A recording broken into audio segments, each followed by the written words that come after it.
We're about ready to start this, ladies and gentlemen. Gets hard because I want to party right now. These tracks are just way too hard, but let's do this.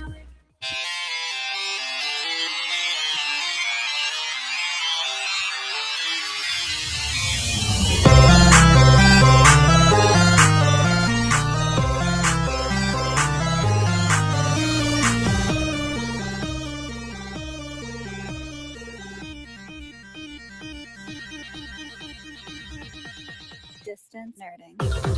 Hey! What's up, ladies and gentlemen? It is that time. It is Thursday. It's time for another episode of Distance Nerding Interviews. And yes, ladies and gentlemen, we're here to have a good time. We're all going to nerd together tonight.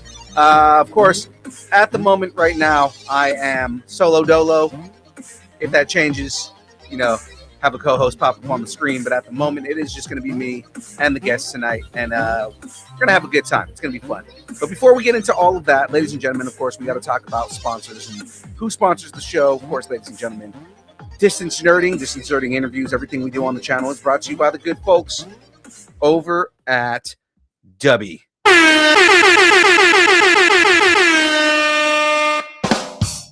Move along. That's right. W is a brand of energy drinks created to help focus concentration, reaction time with no jitters or crash. W contains no maltodextrin, no sugars, no fillers, no artificial colors or dyes. Find out more about W at www.w.gg. Use the code NERDING10 and get 10% off your order. Delicious, nutritious. It doesn't taste like chicken, but it is delicious. So make sure you get down on some of that. Shut up and take my money. All right. Well, ladies and gentlemen, let's deep dive. Deep. Damn, I'm in your face, man. Yeah, I know. My camera's like zoomed in like crazy. It's not going to look as bad once the guest is on screen. And can I fix it? Let me see. Boom. No, I didn't really do very much, but that's fine. All right. Well, ladies and gentlemen, let's introduce our guest. Here we're gonna have a good time with this. Whether you're a lifelong Lego collector, a casual builder, or someone who's still finding bricks under the couch years later, our next guest has created an event that celebrates the creativity and joy of the hobby we all know and love. Ladies and gentlemen, please welcome the founder of Brick Bat Blast Live and the founder of the Brick Group. Ladies and gentlemen, it is Jared Gella. How you guys doing tonight? What's up, brother? Good to meet you finally. I know, man. We've been talking for a couple months now, man. I know, on and off. Yeah, finally having a conversation here, man. So this is cool. Exactly, right. So let's start off here, man. On our show, we have a segment called Growing Up Geeky. I ask every guest on that comes on the show, what did you geek out on when you were a kid? Man, that's a really good question. I love that. I would say the big thing I was geeking out on was ABC 7, Saturday morning cartoons, and watching Power Rangers. Yes. And just seeing all of the different themes every season was a new one, whether it was Dino Thunder or whatever. And it was just every Saturday morning. And if you're as old as me, you remember having to tweak the antenna to try to get the static out the way so you could watch Power Rangers or Hannah. Bro, you don't look that old. I'm just throwing that out there.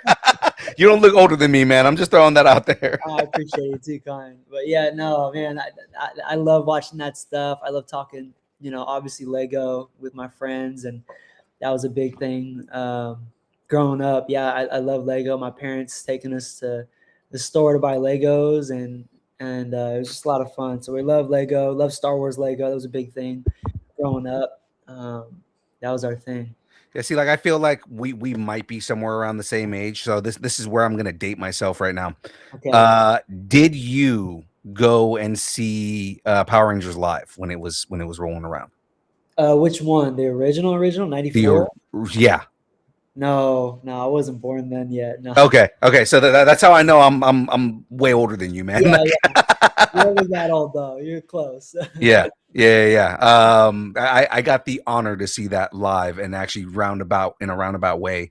The actor who played Tommy on stage has been on our show. So it's like it's kind Green of Ranger. the green. Yeah, well, he was the White Ranger at that point, but I mean, Oh, like okay, still, okay. yeah, he's been on the show, and it was like it was kind of like that moment of, this is amazing. I'm talking to a guy that I watched on stage, and Yeah, Tommy was my favorite Ranger, so it's like, it was a big deal for me as a kid, man. that's so cool. Yeah, I think like a guy like that for me would be Christian Haydenson, Anakin Skywalker, Okay. episode 3. Just like, I don't know. I look back and I'm like, wow, that was some like crazy, crazy acting, just a crazy moment, like in my nostalgic history of just watching Star Wars for the first time. Not first time, but like a Yeah. modern day Star Wars Like movie. seeing it in theaters for the first time, Seeing because it yeah. exactly, seeing the theater the first time, and it was him. And yeah, he's on my target list to go see. I know he's coming to GalaxyCon, so I was like, man, I gotta go. Oh man, that'd be dope. So yeah, again, we're kind of in the somewhat of the same range here, but Yeah. yeah, I was a big Power Ranger nerd, big Lego nerd, all that kind of stuff. So I mean, yeah, it's awesome. So let's rewind the clock back a little bit, right? How does a 12-year-old go from selling a few minifigures online to running one of California's newest Lego conventions? Where are the origins in all of this? Like, who actually was the one that had the idea of, hey, go sell some minifigs online?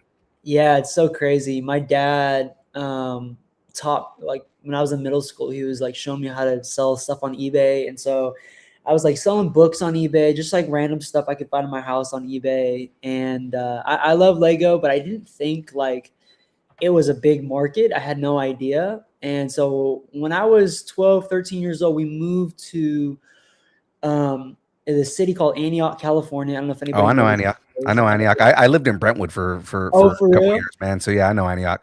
Matt, we used to live off L Street, so you know that exit right Oh there. yeah, Oh yeah. absolutely. So there was that Antioch flea market down there, and when I was 12 years old, we were down there at the flea market, just like walking around. I see this guy; he's selling minifigs. I've never seen anyone do this, and he was just like all on a little base plate. And I asked him, I said, "Oh, hey, I asked some of these guys, like, how much is that little Ewok?" And he's like, "Oh, that's $8." And I was like, $8? Like, that's crazy. Like, what does that mean? Like, no way. There's no way that anyone buys this. And I saw a kid come up right behind me and he buys it right in front of me. And I was just shocked. And he starts breaking down game and he's like, here's how it works, here's what happens. And I was so inspired, and I started finding all my Lego minifigs, and I was selling it online. And I just met other dealers, and I started to be inspired. And I was like, man, I got to start doing this. And so I started selling my Lego at that flea market. Then I went to another flea market that was bigger, and it just started to grow. And then I started doing toy shows. I discovered toy shows. San Jose Toy Show was one of the first toy shows I ever did as a kid. I met some of my close friends there, vendor friends, just doing that. There's some kids, me and other kids too, are doing the same thing. And then I was just doing markets for a while. And what happened was, back when I was 17, 18, so about 5 years I was doing it. And then I heard about these other Lego shows, like Lego only events. Yeah. And there was some in Europe, and then there was a new one that just started, and they were local, and they were in the United States, but it was too far. And so I was like, oh, we'll never travel to these. They're always in the East Coast or in Seattle. And all of a sudden, I heard they were coming to Pasadena, California. And I was like, cool, man. Like, let me just apply, see what happens. I apply, and Chris at the time, Chris B, I'll never forget him. He emails me back, and he was like, back then my business name was Jared's Garage Sale. And Okay. so that's what it's called. And so he emails me, he's like, hey man, your name sounds kind of sketch, but we're looking for vendors. We're willing to take a shot on you. And so I was like, Mom, Dad, like, if we do this, like, this could be a new step for us. It's a big risk. And I remember it was that feeling of like, do we do it? Do we drive to LA and do this thing? It was like $5,000, it was like a $4,000 investment, right? And I was like, let's just go for it. It'd be fun. So we did it, and they took a shot on me, and I never looked back. I mean, it was the craziest show I've ever done in my life. It was such an experience, and I finally saw like what a Lego all experience could look like. Ever since then, I signed with them a deal. We did 30 cities.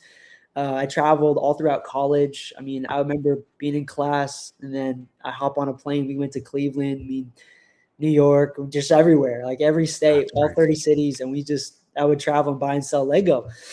And back after COVID, everything kind of stopped.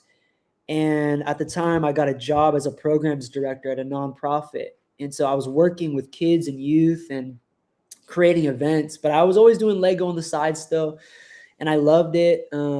After COVID, we stopped working with those event companies and they took a different direction. And so we all just was like going our separate ways. And I started to focus on working with kids and the youth and the community. And then fast forward about a year and a half ago, my wife and I decided to leave that job, and we took a different role, and we moved out to the North Bay, and we said, man, we've been in the Lego space for a while. Why not? Let's just do our own thing now. Let's create our own event. We have a different low paced job now. I'm not doing events for another nonprofit anymore. Like, let's just do our own Lego convention. And so from there, this has been a year and a half in the making, and Yeah. we just said, man, let's just go for it. And it's been so fun, so rewarding, met so many people, and it's been so exciting. People are really hyped for something amazing like this to come back to the Bay. Yeah, it's crazy just how embracing the Lego community is, right? Because like I mean, the first Lego event I did was just by chance, but I did Brickcentric down in Yeah. yeah in I Over in wanted to, Burbank, yeah. in Burbank. Yeah, for some reason I wanted to say Pasadena. I was like, that's a different city. Burbank, and it blew my mind, man. Just how tight knit the community is, how much everybody kind of like knows each other, how much support that there is within the community itself, and it was beautiful to me, man, and it just made me want to go like deeper into it. You know what I mean? Yeah. And it's just, yeah, man, this whole experience so far has been great. Let me ask you this, man. Do you remember the first Lego set that completely hooked you into Lego? Jeez, man, there's so many. I was thinking about the first set my dad brought home. It was like a few days before Christmas, and he just brought a set home, and it was this Star Wars Lego Cloud City set. It was like the cloud car, not the expensive one. It was just this little car, I know and which it one was you're talking about. Yeah. green. And it was pretty cool. And I just remember putting that thing together. But the best part was like looking in the manual in the back and seeing all the other sets you could get. And I think it was just seeing the comics and seeing those things really like hooked me and wanted to get more stuff and just dream about stuff I could never afford. But it was fun. But I always go back to that set. Yeah, absolutely, man. I remember my first kit. It was I had a the Wild West stagecoach robbery thing, right? Yes. Yeah. Yes. And that one, that completely hooked me into all of it because I got into Lego before they started getting all the license deals. So they were doing like generic versions of things like, Western the Knights. Yeah. right. Well, they had the adventure kit, which was basically a knockoff Indiana Jones, and now they have Indiana Jones. So it's like, Right. I always felt like those were, those bring back a lot of memories. When did you realize, and I'm sure this was when you were doing the convention circuit and everything, when did you realize Lego wasn't just a hobby anymore? Oh man, I think it was that moment at the flea market. Yeah. But then for a while I was like, oh, this is just a side hustle. But then I think when I met those guys on the circuit, I was like, dang, like there's a real group of people, and even to this day, that sold their house and they're just like living on the road and they just sell Lego and they just travel city to city to city and they have a whole business model. I could not believe it. And I thought, this is not real. And I think it's just a testament. Like, if you're passionate about video games, whatever, like there's a way to monetize it to make it your dream life. Like it's cool. And you don't have to grow up and, do something else. Like, Yeah. it's possible. It's pretty crazy. Yeah, it's insane, and I remember seeing like people who that's all they do. They just travel and do shows, and I'm just Yeah. like, God, I wish I could do that. I could not afford to do something like that, but I mean, Oh, it's crazy. yeah, it's great, man. So, like Brickfast in itself, the way it's marketed, the way that you guys have been putting it all together, it feels like it's built around community first more than anything else. Yeah. What made that so important for you to imbue into the show itself? Man, that's such a great question. I think for me, I was in the nonprofit space for many years. Mhm. I grew up in it, and something that I noticed is there was a difference between just putting on events and like also creating experiences. Yeah, And I remember what for me, like when I took that role, they struggled to get people to show up to events and into their programs. And we started to change the model to be more like hyper family focused and community focused. And when I mean family, I'm not saying marketing to families. I'm saying creating it where the atmosphere feels like everyone here is part of a family. right, right. Yeah. So for me, yeah, that's been a core value for my wife and I. That's been something that we, see as like the difference maker here. And it's just like it's what people crave, and humanity in all of us. It's what we need, and Right. that's really what we're aiming for, and yeah, what we're excited about. Yeah, man. I mean, we're all social creatures, right? So it's Right, very much wanting to socialize, but again, with like nerds just like us.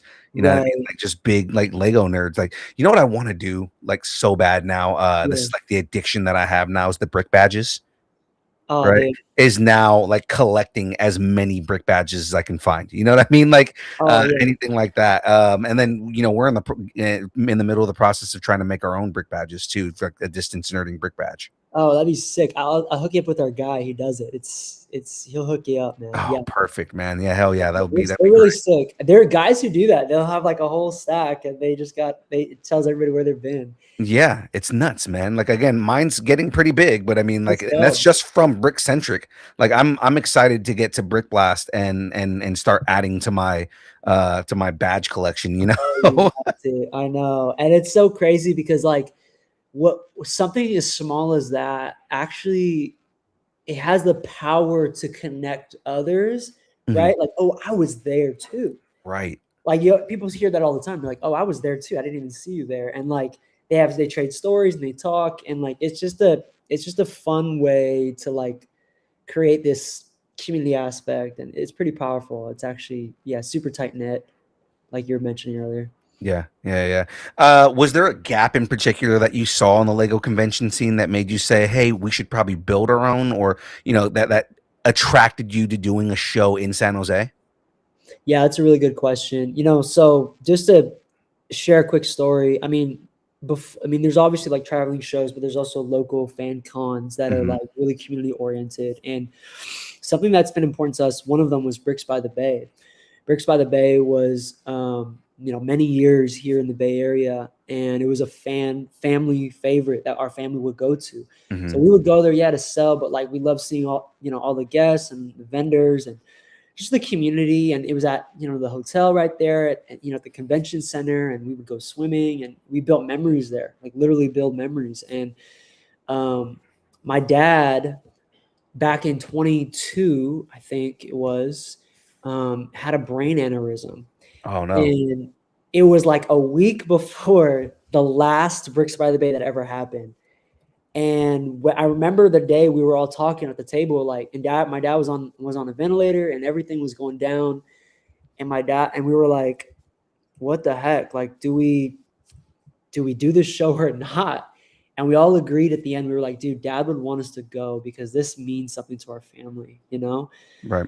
And so we ended up going to Bricks by the Bay, and he was the last one they ever did. And so for us, like, we know I'm good friends with some of the former producers for like Brickfest Live when they would come around. Those guys are actually on my team now, uh, Nice. and so like they know, the city. I got to know, where the needs were. We definitely saw the need for something like Bricks by the Bay to come back, and that's something that's really important to us. Is we want the community aspect to happen. We want people to come back and to see. We were talking to one of the guys who was just a kid, like one of us, just running around the convention back when Bricks by the Bay was happening. He's now the first ever TikToker who got sponsored by Lego as a brand ambassador for TikTok. And so it was just funny to see the rise of it. And so he hit us up and he's like, bro, I want to do a speech. Like, this place means so much to me. Like, thank you for doing this. And when I heard that, I was like, man, dude, like, this stuff has a lot of history, and it's so fun to bring back history to the Bay Area. And that's why it's important to us. Right. No, yeah, that's amazing, man. I wanna be him. He's probably a lot younger than me, but I wanna be I know, sponsored by right? Lego, Me man. too. That'd be amazing, right? So in organizing the event and getting everything together, what surprised you most about organizing the convention?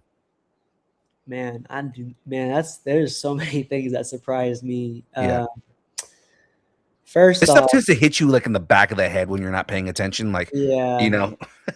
yeah, there's a lot. There's a lot of angles.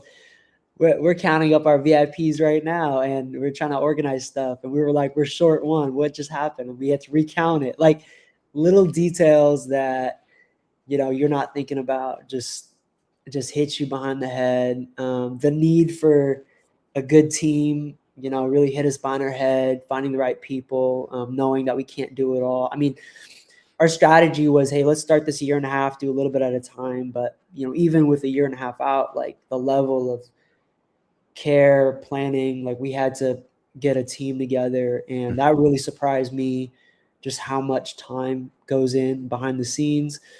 Also, like, what really surprised me was how many other, like, Lego fans were here in the Bay Area who aren't part of Baylug. Baylug is the local Lego user group.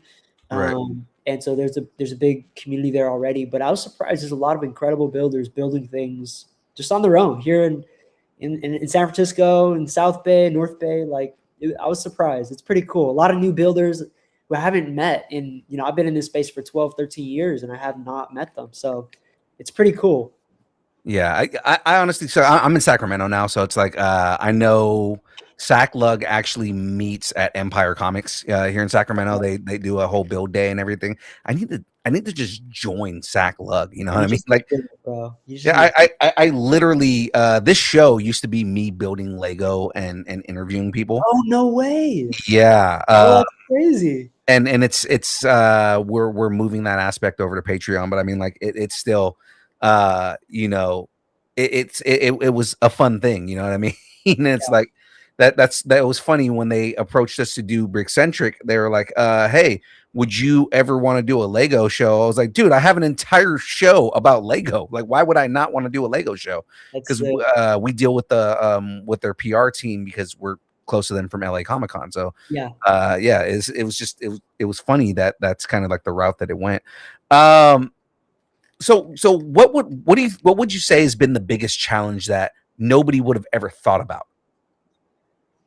In terms of just, like, building it, or just, like, being a part of this? What do you feel? What do you mean? Like building the convention itself. Yeah, it's tough. I remember 8 years ago, I was in Seattle Seattle BrickCon with Joe. Joe's the owner of Citizen Brick, and we sat next, and we were selling together, and we were talking about, like what would it take to really make something, like, really pop off in the Bay Area. And he loves the Bay Area. He's from Chicago. And your question was, like, what was the biggest challenge? I Mhm. think I oversimplified the need for oversimplified how detailed I had to be with the marketing, and that was a challenge. The marketing piece was a big challenge that I feel like I oversimplified it, and thankfully we caught it, and we went all in early on. It was the time that it takes to put this stuff together Yeah. is a long time. Yeah, because like promotion for any con should be like at least a year. You should be promoting a year out. Yeah, yeah, yeah. And it's not just that. See, the thing is too, it's like you need relationships. It takes time to Yeah. build relationships. The trust, like, yeah, we've been in the space and long enough, but I was surprised that actually I didn't have as many contacts as I needed. Mm. And so I made a lot of new friends, made a lot of new contacts that I had to make and connects, and it really stretched us. And um, that really was a challenge to really like, okay, we got to spend a lot of time on building new relationships and great people, but it just takes intentionality. Also balancing our personal lives. Like we have a personal life too. We have other commitments, Right. jobs. That's been the challenge. We're married. My wife and I are married, and putting our marriage first has been, a priority, and it can be challenging. But Right. No, I get that. I'm married. I get the whole no, thing, and I'm a okay. podcaster, so it's You those already kind of things as know. well. All right. So let's. I'm gonna ask you some stuff about like kind of the con moving forward. We talked about building the Yeah, con and everything like that. If someone is walking through the doors for the first time, right? I mean, which is pretty much gonna be everybody going into this con because it's the yeah. first year you guys are doing it. What's the first thing that you hope they get to experience? Man, that's such a great question. The the word that we label as like what is it we want people to walk in with feeling first Hmm. is excitement, is high energy. It's nostalgia. It's like the feeling of I remember as a kid stepping in to Bricks by the Bay was, oh my gosh, I didn't know this was possible. That's the feeling. And so, people walking in for the first time, they're going to see excitement. They're going to see like things to do, things to, find, things to see. And like, that's something that is the feeling of like curiosity and innovation and imagination. And like, that's the key of like, I think I appreciated when I traveled with Breakfast Live, what I appreciated, they were able to create opportunities to do that, but the inspiration wasn't quite matching that level. And that's something that we're really trying to make sure there's high inspiration, high engagement, like meeting builders, meeting people, and like sparking curiosity is important. And so, yeah, just excited about that. And that's our hope for what people can expect when they first walk in. Oh, that's awesome, man. Is there one exhibit or attraction that you're secretly most excited for people to see? Man, that's such a great question. Man, there's a lot. One of them, I'll tell you this cool story. So I was seeing my sister. I was visiting my parents. My sister was watching YouTube casually, and she was like watching just YouTube and watching Lego YouTubers, and I hear this voice, and I was like, dude, I know that voice. And it was Sam Wyatt Bricks, and he's got like 60,000 subscribers. And she was like, dude, I love this guy. And I was like, dude, he's gonna be at our show. And like when she like lit up, I was like, oh man, that meant the world to me. Like when she knew her YouTuber was gonna be at the show, and I just thought that was cool. I'm excited for him because he's never sold any like at a venue before, and so he's gonna be bringing his custom stuff, and I'm really excited for him and his girl to be there and his family to be there. We So, actually so hold had on, Sam. Are we talking about Sam Suksiri? Sam? oh, that guy too. That guy, He's I'm gonna be excited there too. Yeah, I know that. too. I'm excited about Sam too. So Sam, that's another crazy story. So Sam used to be the master model builder for Legoland Discovery in Milpitas. I did. I interviewed him Oh, did you really? months ago. Man, he's a He's fun guy. fun. He's a Yeah. fun guy. So I'm excited for him. I'm trying to convince him to bring his Eufy maker so he can do some live builds. Here's what's fun about what Sam does when he goes to conventions is he will either do an exhibit or he'll do like a live demonstration thing. Yeah. When he went to Brickcentric, he built a whole like bubbler Yeah. because he was trying to create like um, buoyant bricks, right? So his whole thing was he was trying to fill them with different I remember things. that. Yeah. Yeah, and he did like the whole process on his YouTube show, and then brought it to Brickcentric to display. So it's going to be interesting to see, if he brings something and then has a video on, hey, I went to Brick Blast Live and here's what I had there, and this is how I created it. Like this, it's fun when he does that. He also so we do a bunch of videos, a bunch of like fun videos of asking people questions at cons, and we had asked Sam Hatmaker Oh from yeah, yeah. Lego yeah, from Masters. season Yeah, one of Lego Masters. yeah. We asked everybody what was your first kit, and he talked about what his first kit was, didn't remember the name, and Sam reverse found it which is what he's famous for, So crazy. Yeah, that's right? what it's used for. Yeah, And then other Sam Hatmaker gets in the chat and goes, "That's the one." that's So crazy. it's just kind of like connecting them together through one of our videos, and it's like, oh my god, this is amazing. That's so funny. That's cool. I love Yeah, that. I love how the yeah, internet works. It works fast. That's so funny. yeah. It's so much fun. Again, just having everybody in this community, just together and finding these ways to connect through Lego. Dude, yeah, it's pretty insane. And it's cool because I kind of love, man, we've been really blessed in getting some of these people. One of the other guy I'm really excited for, his name's Manny Garcia. He was on season 1 of Lego Okay, Masters. This guy, like, genuinely is a character in the best way. And right. he's like an entertainer, and he's just fun to be around. And so I'm hyped for him to be there. He's bringing buoys, and it's really cool because he's got like a skateboard that you can actually ride. Like a human could ride this Lego skateboard and control it from their phone. Like, I don't know. I just think like crazy stuff like that, fun people like him make the event high energy, high excitement, and a lot of fun. So yeah, that's what I'm excited for. Absolutely, man. I'm loving this. I'm already been hype about the show, but this is more reason for me to hype even more, right? Yeah, I know. So what's something longtime Lego fans will appreciate that casual fans might miss? It's a great question. Longtime Lego fans would appreciate, casual ones will miss. I'll start with the casual ones. I feel like casual ones, like, there's a difference between blown away by like a creation and or seeing cool stuff. Mhm. But like real hardcore Lego fans will know, like, there's certain build techniques that make certain things difficult that you just can't casually do. We have one of the model master builders from Legoland's coming. Her name's Marianne Asanuma.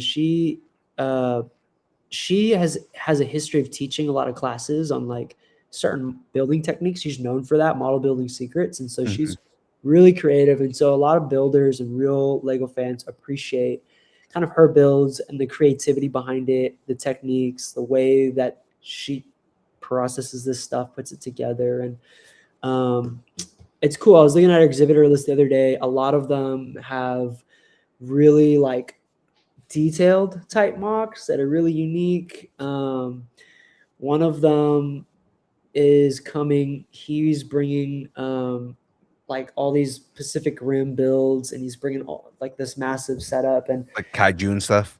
yeah, he's got this whole thing.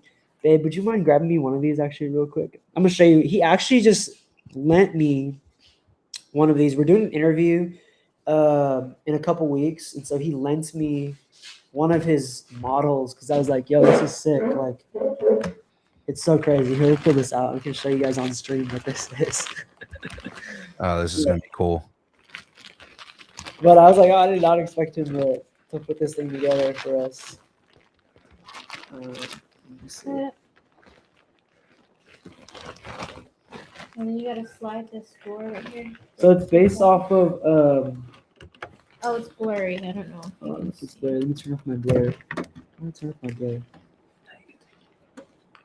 What's up, y'all? This is my wife Samantha, by the way. Hi, Hi. Samantha. Hello. She makes all the magic behind the scenes happen. And so it's this cool like modular house that he put together. Oh, that's sick. And it's based off of the homes in Japan. And so it's really Oh, like yeah, that makes Euro sense. compact, and you can even see inside it. It's pretty amazing. It's just super detailed, and people wouldn't expect that. You know what I mean? Like, Yeah, that's pretty dope, man.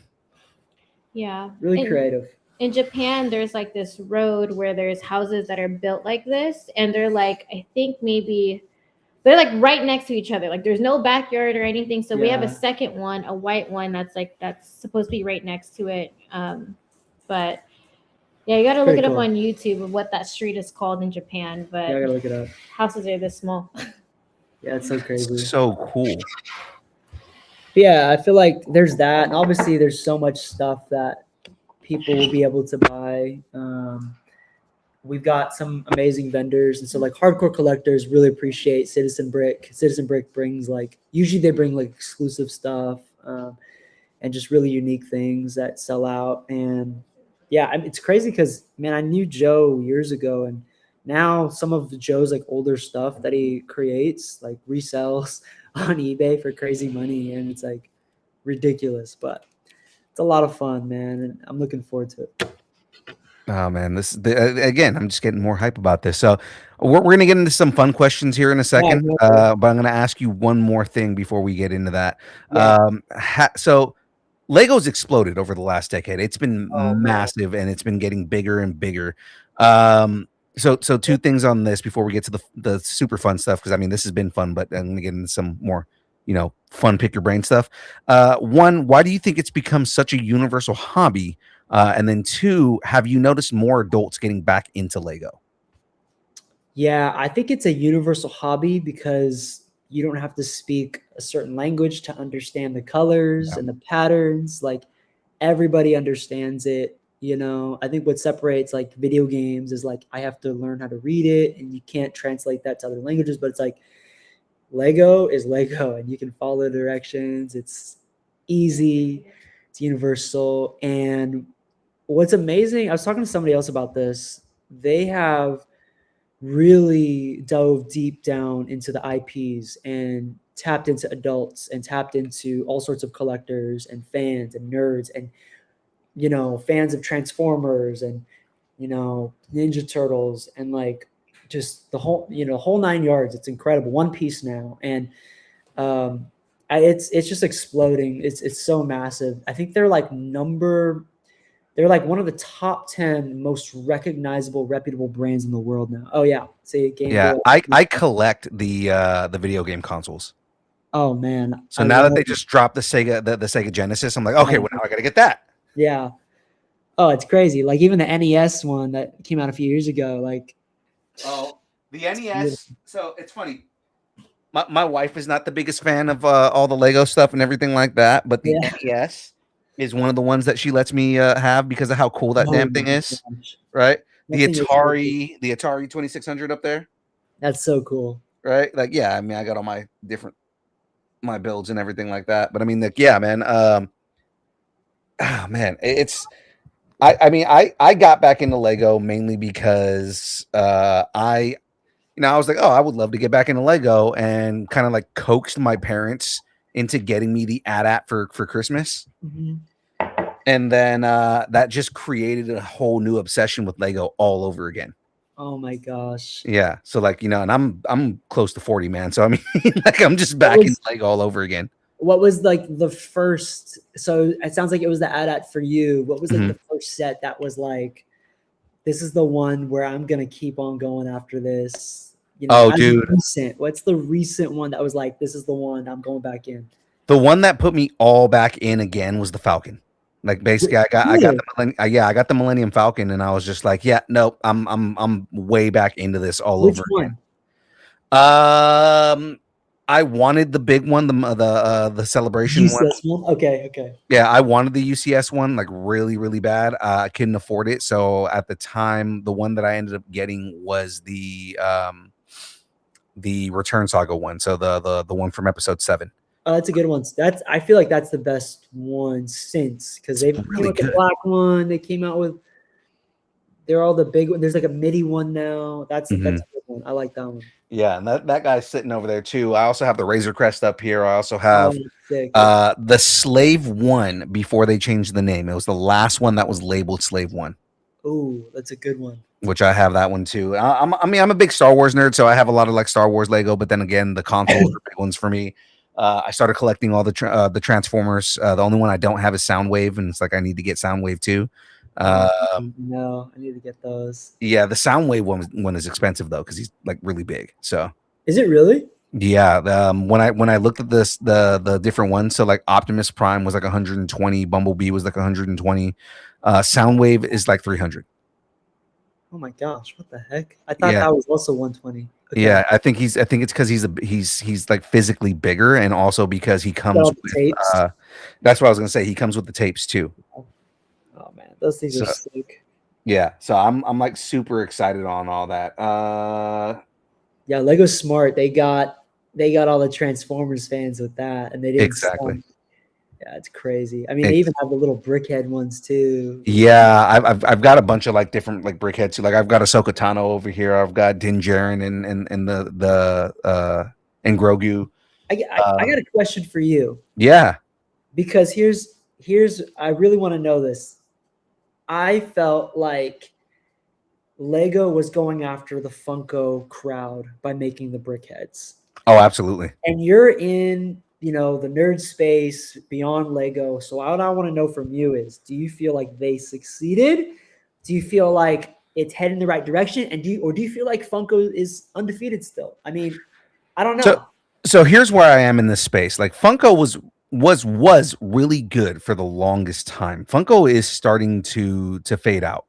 And it's sad because I really like Funko. I think they're great collectibles. I think they had a really good thing going on, but that was, it's starting to fade out. There's a lot less people who are interested in Funko. Lego in building the brickheads thing, like they're collectibles, and people like look for brickhead kits.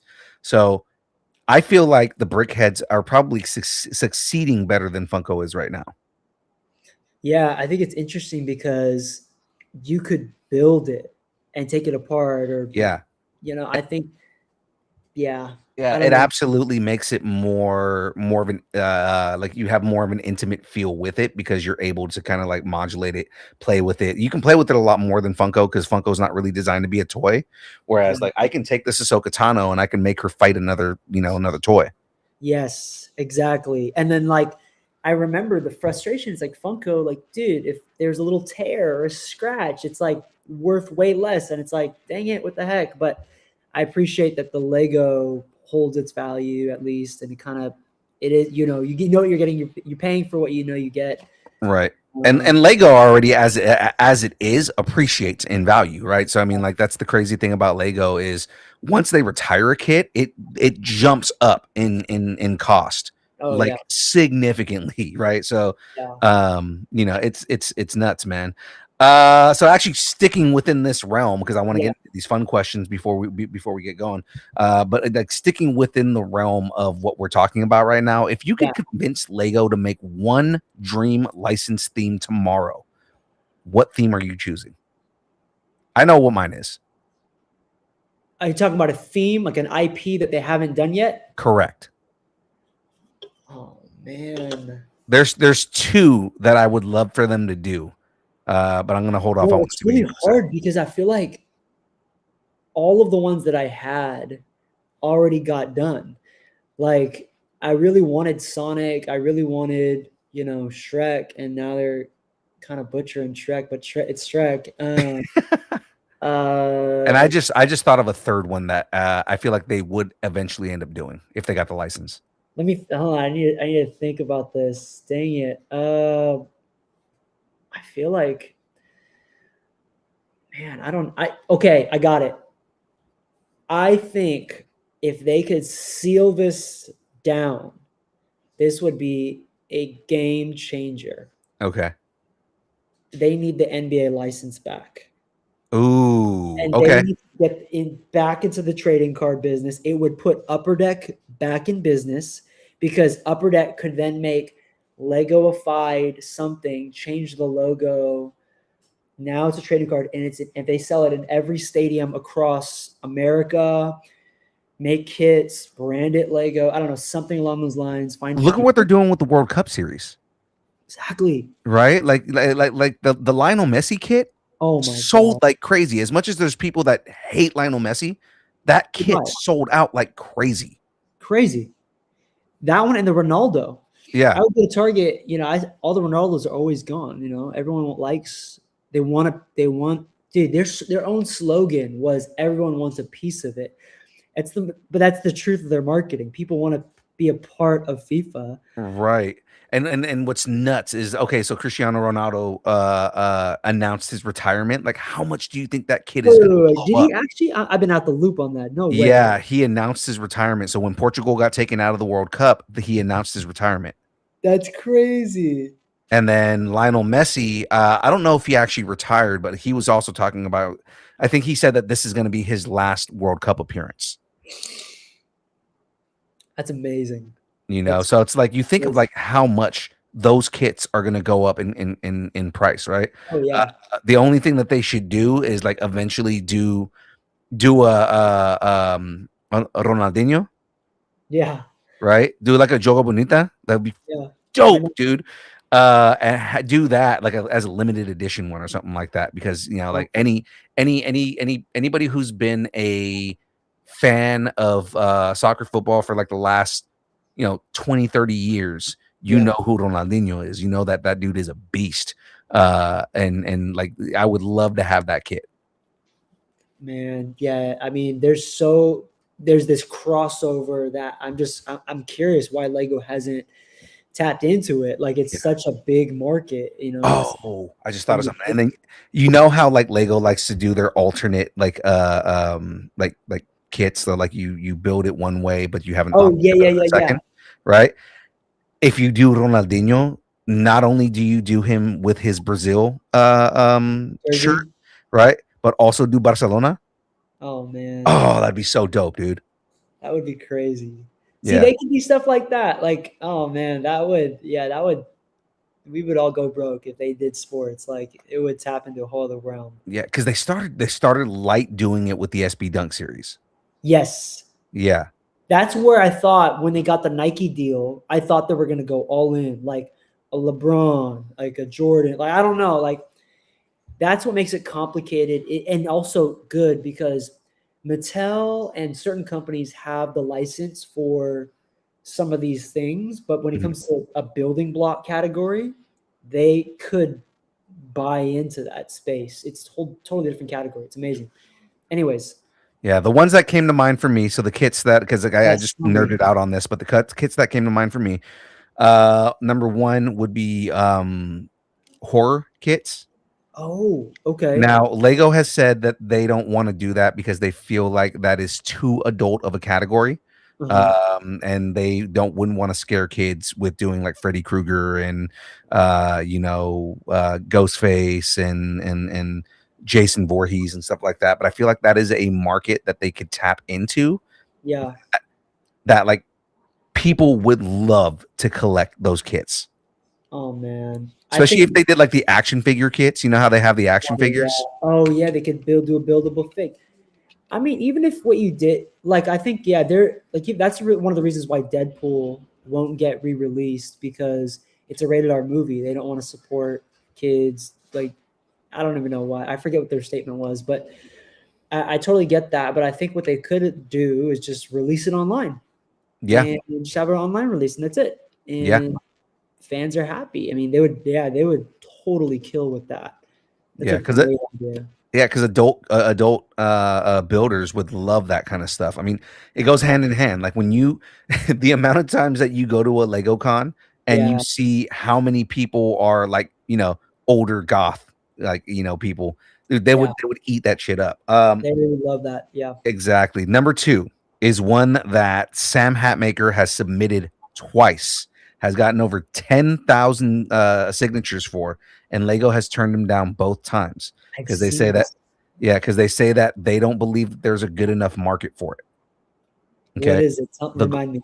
The Golden Girls. Oh, the TV show. Yeah, so it's funny because when I was talking to Sam about it, we were talking about it at Brickcentric, and we were talking about, okay, so they've done a Seinfeld one, they've done Friends, they've done Queer Eye for the Straight Guy, Yeah.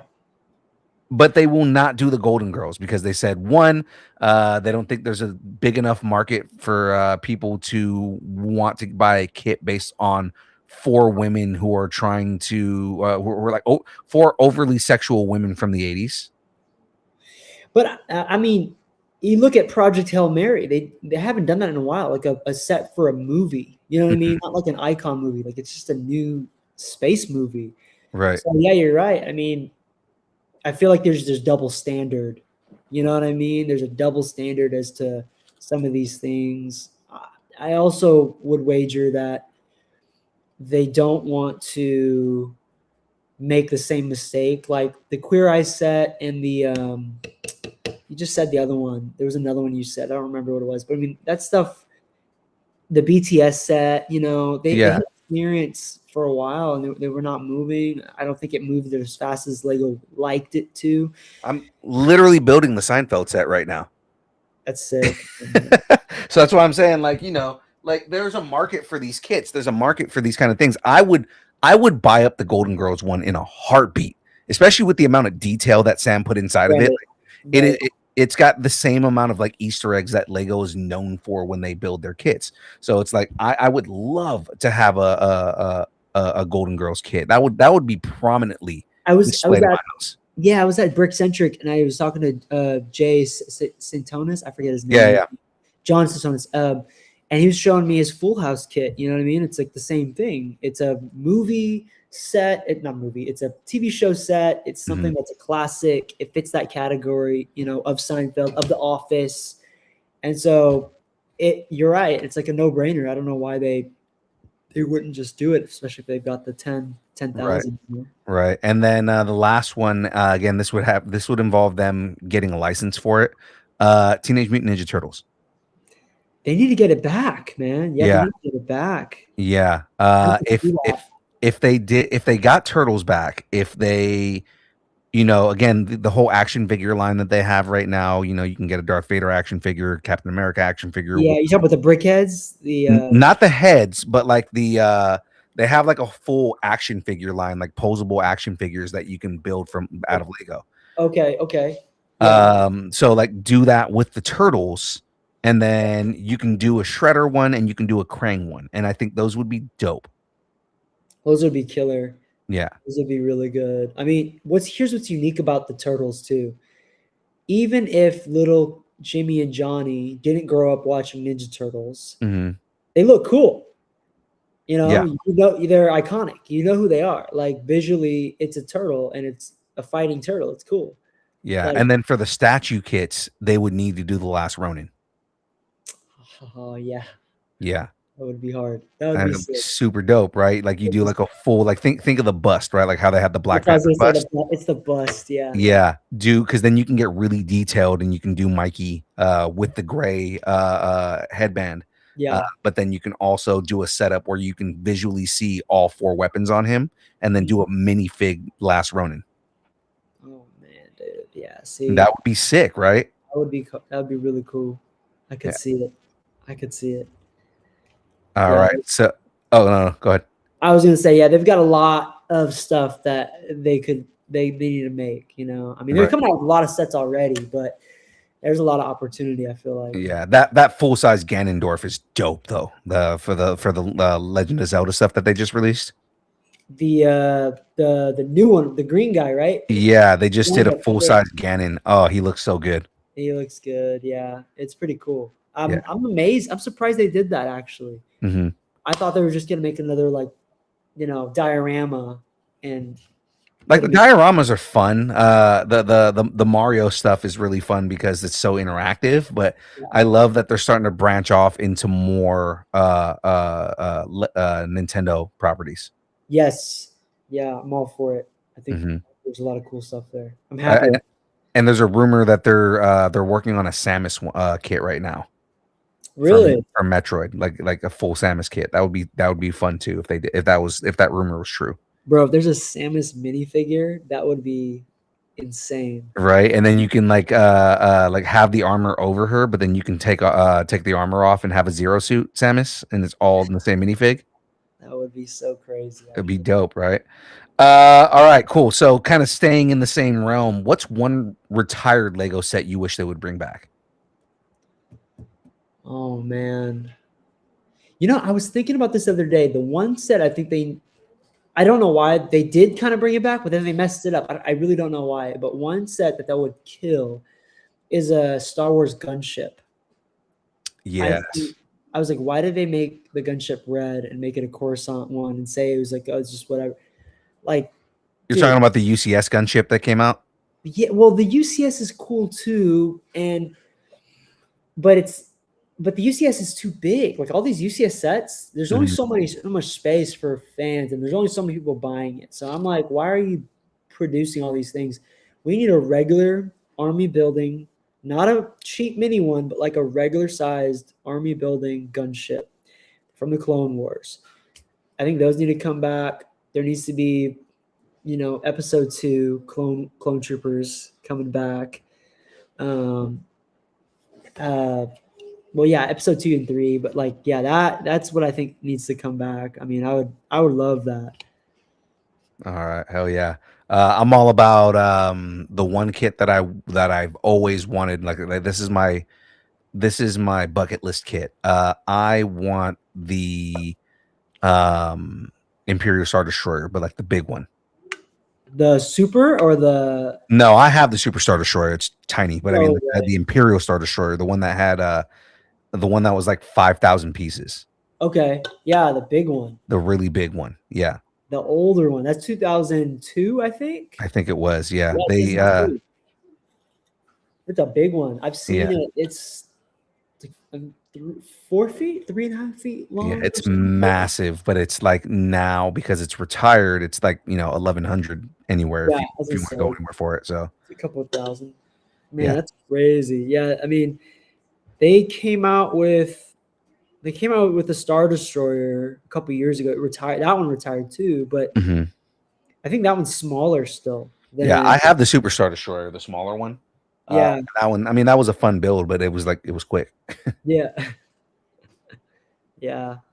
Yeah. What about you? Is that besides the Star Destroyer, any other set that you're like, man, they need to bring this back? I think they need to invest in bringing back like some of the old 90s kits, but like updating them. Excuse me. Bless you. Thank you. Like bringing back some of the old 90s kits, so like specifically like they have been kind of like bringing back some of the Knights kits and like bringing them out of retirement, but like kind of going down that line, like bring back some of the old West kits, bring back some of the old Adventurer kits, and like build on the nostalgia of, hey, you remember these kits when you were a kid, we're bringing them back.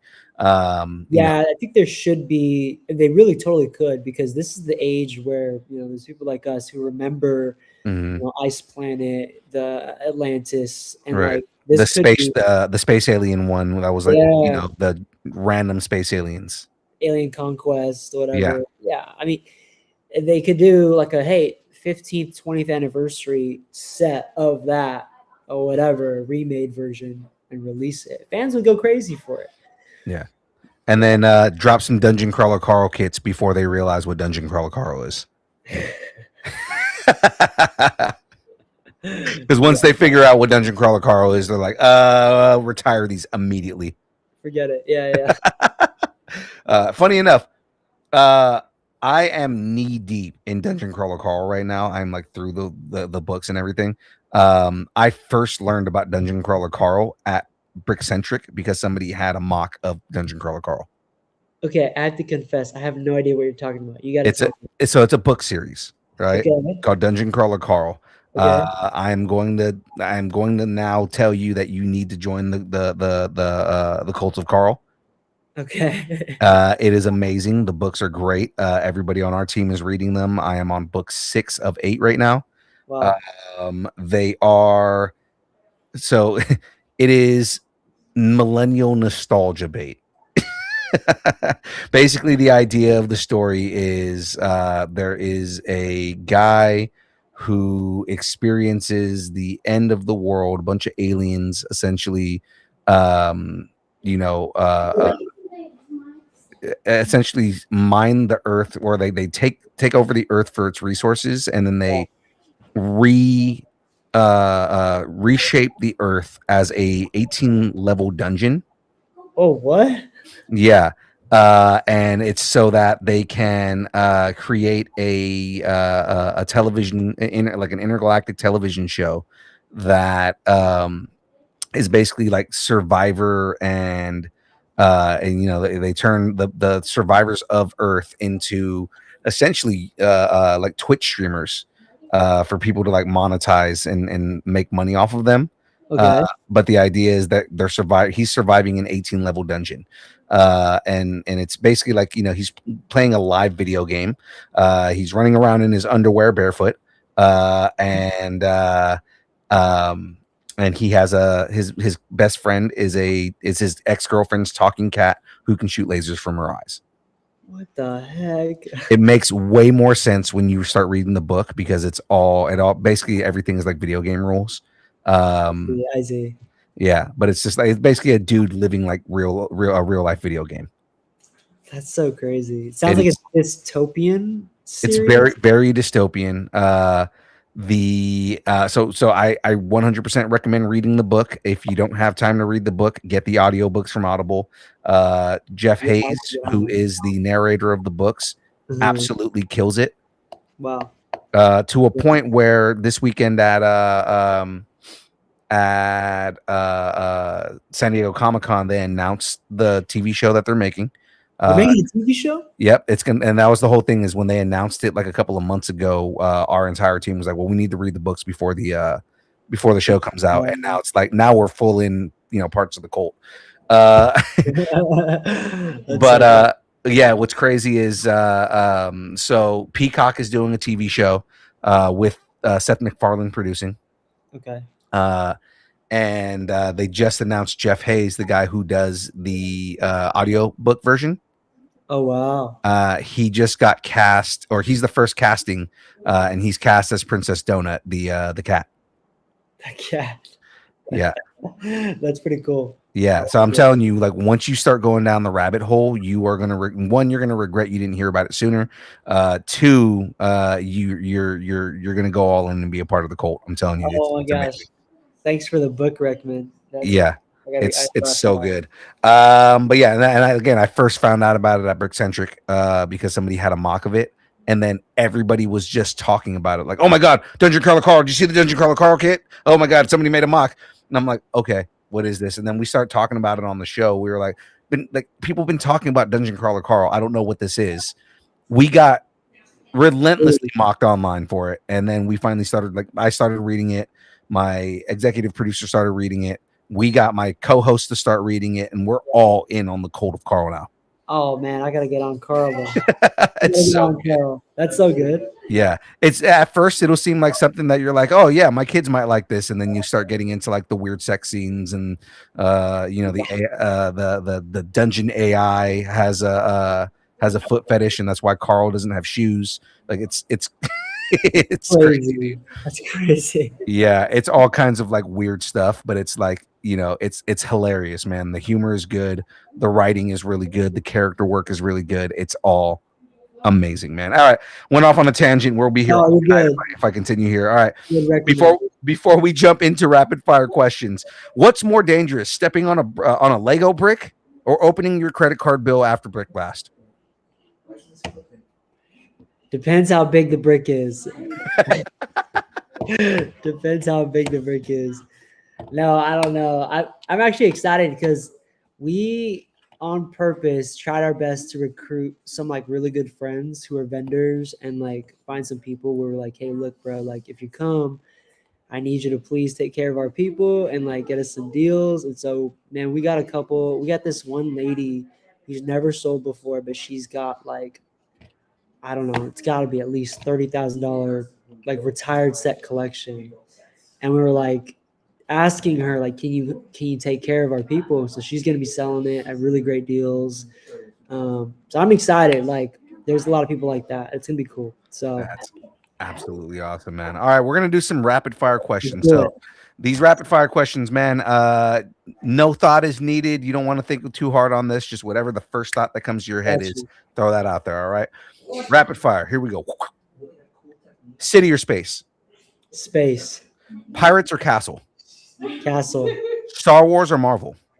Star Wars. Minifigs or giant display builds? Minifigs. Build from instruction or mocks? I need the instructions. All right. Technic or classic bricks? Oh, classic. UCS or modulars? Oh, yeah, modular. UCS is nice, but sometimes they're not. I don't know. It's all good, man. Speed champions or creator expert? Speed champions. Light kits, yes or no? No. Oh, really? Brick separator, hero or necessary evil? The hero every day. Yeah. Sorting by color or sorting by piece? I'm a color guy, but I know it's not the right thing to do. I hear. Yeah, no. I have ADHD. I do both. Okay, that's good. I separate by color and piece all in one place, and it makes it so much easier to find everything. Do you still do bag by bag, or do you just and sort If it's new, I do bag by bag. If it is something that is a rebuild, then I'm just kind of throwing it out there and separating it. Smart? Okay, I Yeah. would do that. Yeah. All right. Where was I? Right here. Biggest Lego regret that you've ever had? Oh, I've got a lot of these. I met a guy who happened to be a designer for Lego, and he had a friend give him the chrome gold C-3PO, but the metal versions. Oh, And no. none of us knew if they were real. So like no one's ever seen it online. And so I was like, I'm looking at it. And so if you look at JK Bricks, he's probably paid like 20 grand for him now.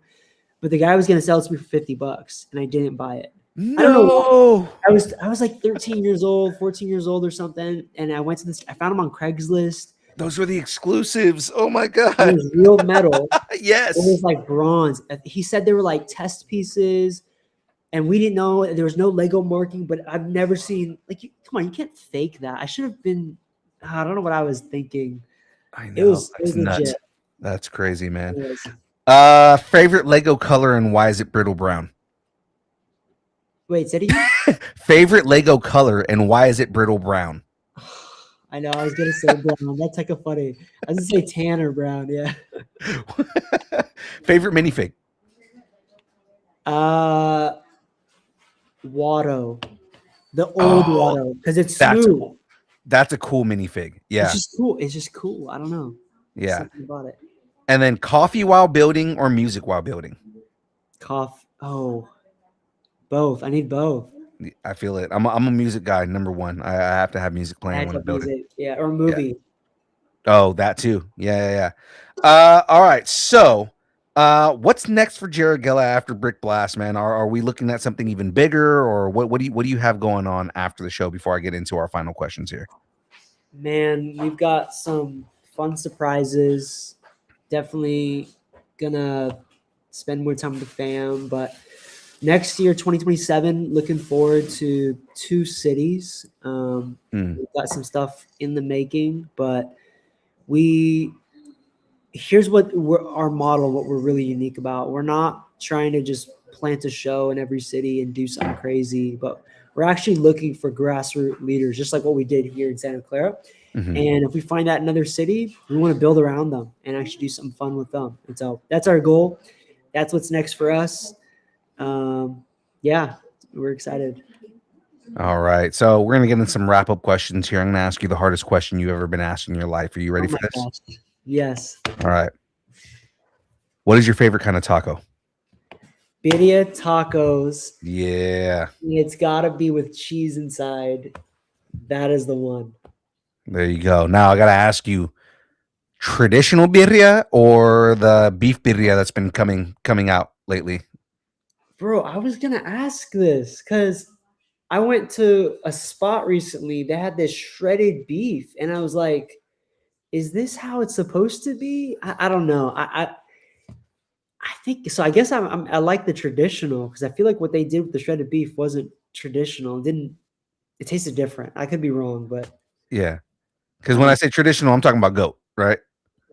Oh, then no. I'm with the new stuff. Never mind. I really don't know my stuff. Yeah. Yeah. Traditional birria is before they started, kind of like making it more something that would be more palatable for the American audiences. Yeah. Birria, they started making it with shredded beef, but like now, like original birria is made with goat. Wow, that is crazy. Yeah, we definitely not doing that right now. Yeah, not yet. Not yet. Little too gamey. So let's get into these last ones. Where can everybody get tickets? Follow everything that's happening with Brick Blast. Like if people want to pre-purchase their tickets, where can they get them? It's a great question. Yeah, what you want to do is click the link in our bio on our Instagram, Brick Blast Live, and really just need to sign up on the email list. From there, you'll get access to getting tickets. There's going to be a link sent to you, and it drops on August 4th. That's when tickets go live. But from then on, it'll be open, and people can buy it from Universe right then and there. And there's, I think, 2 sessions left. The other 3 sessions are sold out now, so there's 2 left. And yeah, I want you guys to get on that and not miss out on tickets, because we're on track to sell out before then. Tickets aren't sold at the door. It's all online. And I'm actually putting the link that you sent us over here. So this link right here is exclusive to y'all, and it goes live August 4th.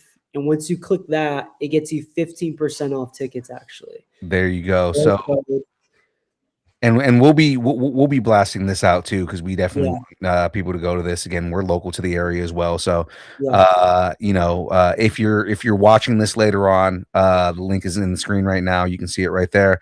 On August 4th, go ahead and click on that. That'll give you 15% off tickets to Brick Blast Live. So guys, make sure you do that. If you are listening to this later, again, if you go to universe.com/event/Brick Blast Lego Fan Convention Santa Clara Convention Center tickets. If you look for it on universe.com, guys, use the code nerds, and that'll get you right, and that'll get you 15% off. Yep. All right. And then finally, where can everybody follow you, support the work that you're doing, and keep up with what you guys are doing, so that way they know what's going on with the events and what's happening with Brick Blast? Yeah, totally. Sign up on our website, brickblastlive.com. For our email base, you'll get access to all of our pre-sale for future stuff or whatever, private pop-up events. We're definitely going to be plugging some other fun stuff. Some of our partners are doing, fun stuff that's free or discounted. So we're going to send you guys stuff for that. And then obviously follow us on our socials, TikTok, Instagram, YouTube, Brick Blast Live. And yeah, easy ways you can stay in touch with us. Perfection, man. Well, Jared, I appreciate you coming and hanging out with us here today.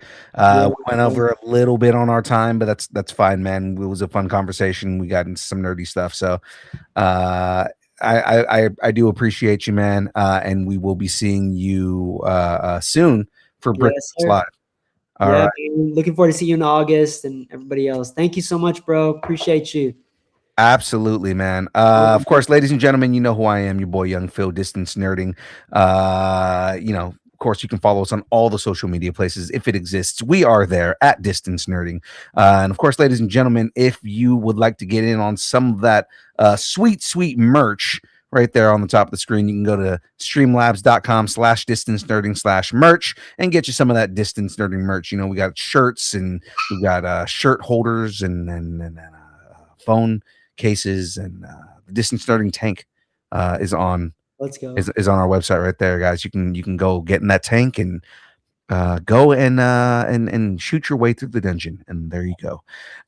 With that being said, as always, ladies and gentlemen, thanks, and keep nerding together. We will see everybody on the next one. Jared, again, thanks, man. You have a good night. You too, brother. Thank you. Bye, guys. Deuces. Distance Nerding.